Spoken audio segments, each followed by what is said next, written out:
Hi, I'm Linda Hutchinson of L. Hutchinson Designs. Today I'm going to show you how to make a floppy flower pin. I have here a floppy silk flower daisy that I took the stem off of, but I still have a little bit of a stub here which I'm going to cut off with these wire cutters, and I also have a pin backing that you can get in any craft store. So I'm just going to take my wire cutters and clip off the back. You want to cover it so it doesn't shoot up and hit you in the eye. Then I'm just going to take some hot glue. This is very easy.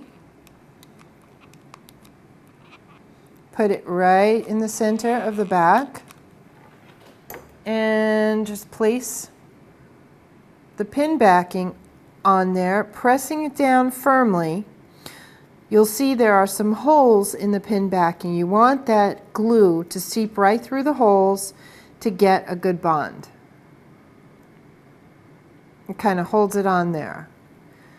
And just hold it in place for a moment while the glue dries, and once it dries you'll have a pretty good connection. And there you have a simple and quick way to turn a silk flower into a pin. My name is Linda Hutchinson, and thank you so much for joining me. Bye-bye.